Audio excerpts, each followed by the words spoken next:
کچھ سوالوں کے جواب. روزے کی حالت میں سر کی مالش ہو سکتی ہے؟ جی ہاں بالکل ہو سکتی ہے. پہلے بھی میں بتا چکی ہوں کہ اس سے روزے پہ فرق نہیں پڑتا. بعض اوقات کھانے کی کوئی چیز دیکھ کر منہ میں پانی بھر جاتا ہے، اگر یہ پانی گلے سے اندر چلا جائے تو کیا روزہ ٹوٹ جائے گا؟ نہیں. اگر کسی کو قے آ رہی ہے مگر وہ قے حلق سے واپس چلی جاتی ہے تو کیا روزہ ٹوٹ جائے گا؟ اگر وہ خود ایسا نہیں کر رہا تو نہیں ٹوٹے گا. کیا روزے کی حالت میں مہندی لگا سکتے؟ بالکل لگا سکتے ہیں. روزے کی حالت میں جسم کے بال صاف کیے جائیں تو کیا روزہ مکروہ ہو جاتا ہے؟ نہیں، روزہ نہیں مکروہ ہوتا. روزے کی حالت میں اگر کوئی بھول کر جمع کر لے تو اس میں عورت کے لیے کیا حکم ہے؟ اس میں یہ کہ عورت پہلی بات تو یہ کہ وہ نہ بھولے ساتھ، اور دوسری بات یہ کہ اگر وہ روزے سے نہیں تو اس پر کوئی کفارہ نہیں، کیونکہ ایک شخص بھول سکتا ہے، دو لوگ عموماً نہیں بھولتے. اور اگر ایک شخص نے روزہ رکھا ہو اور اس کو یاد ہی نہیں تو اس صورت میں دوسرے فریق پر کوئی کفارہ نہیں. سوال ہے مسواک کی بہت تاکید ہے مگر مسئلہ یہ ہے کہ عام بازار میں جو مسواک ملتی ہے بہت سخت قسم کی ہوتی ہے. مسواک ساری سخت ہوتی ہے، اس لیے کہ درخت کی ٹہنی اگر آپ کاٹیں گے تو وہ بھی ایک طرح سے سختی ہوگی. اصل بات یہ کہ ہمیں چونکہ عادت نہیں، اس لیے ہمارے دانت عادی نہیں ہوتے اس کو چبانے اور نرم کرنے کے، جس کے لیے تھوڑا وقت لگتا ہے. کچھ عرصہ اگر آپ کرتے رہیں تو آپ دیکھیں گے کہ آپ کے جو دانت ہیں وہ ویسے بھی مضبوط ہوں گے، وہ چبانا بھی آپ کو آسان ہو جائے گا. ایک تو ہماری غذائیں اب بلینڈر اور چاپر میں اتنی چاپ ہو گئی ہیں کہ ہماری دانتوں کی ایکسرسائز ویسے ہی نہیں رہی. پھر اوپر سے چاکلیٹس اور مٹھائیاں ایسی ہیں کہ جو ویسے ہی چبانے کی ضرورت نہیں، منہ میں ایسے ہی گھل جائیں. تو ایسی صورت میں جو دانتوں کی اصل ایکسرسائز، اور پھر آپ دیکھیں کہ دانتوں سے ریلیٹڈ ہے جسم کے باقی فنکشنز، تو جب دانتوں کی ایکسرسائز نہیں ہوتی تو اس کا پورے جسم کے اوپر ایک اثر پڑتا ہے. سوکھی مسواک کو آپ لا کے بھگو لیں، جب بھیگ جائے تو پھر اس کے بعد اس کو چبانا پڑتا ہے. ایک پراپر مسواک کے لیے کم از کم 15 منٹ لگتے ہیں. ہمارے پاس وہ 15 منٹ نہیں ہوتے، لیکن اگر آپ اس میں سے تھوڑا سا اسپیئر کر لیں کسی بھی طرح تو آپ دیکھیں گے کہ بہت زبردست قسم کی آپ چینج فیل کریں گے. میرے دانتوں سے خون نکلتا تھا، مسواک سے اللہ کے فضل سے بہت فرق پڑا، اور انشاءاللہ اور بھی فرق پڑے گا. آپ دیکھیں گے نہ صرف دانتوں سے خون نکلنا، اور بھی بہت سی بیماریوں کا علاج ہو جائے گا.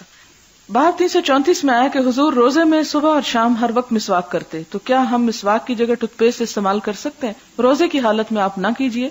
عام حالات میں بھی دن میں 5 مرتبہ ٹوتھ پیسٹ نہ کریں. ایک تو بجٹ پہ اثر پڑے گا، اور دوسرا یہ ہے کہ اس سے آپ کے دانتوں کا جو ہے انیمل اس پہ بھی اثر پڑے گا، کیونکہ اس میں کیمیکلز ہوتے ہیں اور کثرت سے کیمیکلز کا استعمال صحت کے لیے نقصان دہ ہے. مسواک کو روئی کی طرح نرم رکھنے کا سب سے اچھا نسخہ یہ ہے کہ استعمال کرنے کے بعد پیالی میں تھوڑا سا پانی ڈال کر رکھ دیں اور اس میں مسواک بھی ڈال دیں، اور جب بھی استعمال کرنی استعمال کر لیں. 1-2 دن بعد پانی چینج کرنا ضروری ہے. یہ اچھی تجویز ہے. اگر روزے کی حالت میں دانت سے خون نکل آئے تو اس سے روزے میں فرق تو نہیں پڑتا؟ نہیں، کوئی فرق نہیں پڑتا.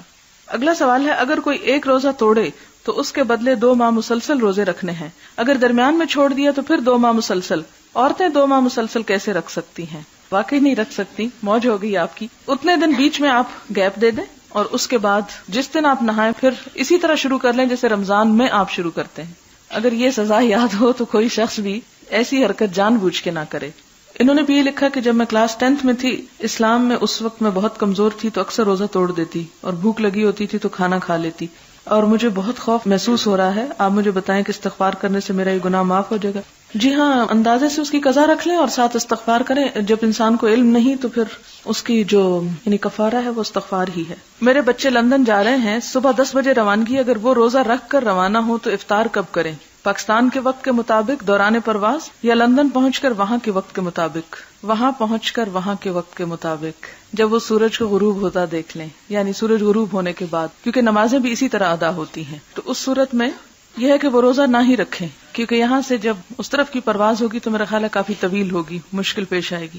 میری بیٹی لاہور گئی، ریل کار میں روزہ رکھ کر روزہ چھوڑنے کا خیال ہی نہیں آیا کیونکہ روزے ٹھنڈے ہیں، سفر بھی آرام دہ. میرا خیال تھا کہ چونکہ حضور صلی اللہ علیہ وسلم سفر میں روزہ رکھنا اور نہ رکھنا دونوں ثابت ہیں، اس لیے روزہ نہ چھوڑے کہ بعد میں بھی رکھنے ہوتے ہیں.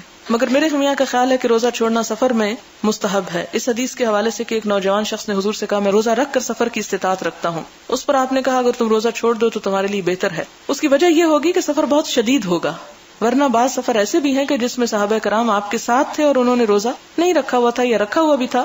اور ایک موقع پر آپ کو یاد ہوگا کہ کچھ لوگ جو روزہ رکھے ہوتے نڈھال ہو کے لیٹ گئے، اور جنہوں نے نہیں رکھا تھا وہ خدمت کرتے رہے، تو آپ نے فرمایا جو خدمت کرنے والے ہیں وہ آج سارا اجر لے گئے. اور ایک اور جگہ پہ فرمایا کہ سفر میں روزہ رکھنا کوئی نیکی کا کام نہیں. لیکن قرآن پاک میں جہاں یہ آتا ہے وہاں ساتھ ہی آتا ہے نا وَأَن تَصُومُوا خَيْرٌ لَكُمْ، یعنی رکھ لے تو بہت اچھی بات ہے، لیکن اپنے حالات دیکھ کر کہ کیا میں نبھا سکوں گا. اگر آپ سمجھتے کہ یہاں سے آدھے گھنٹے میں آپ لاہور کی فلائٹ لے کے پہنچ جائیں گے تو آپ کیوں چھوڑتے ہیں، آپ رکھیں.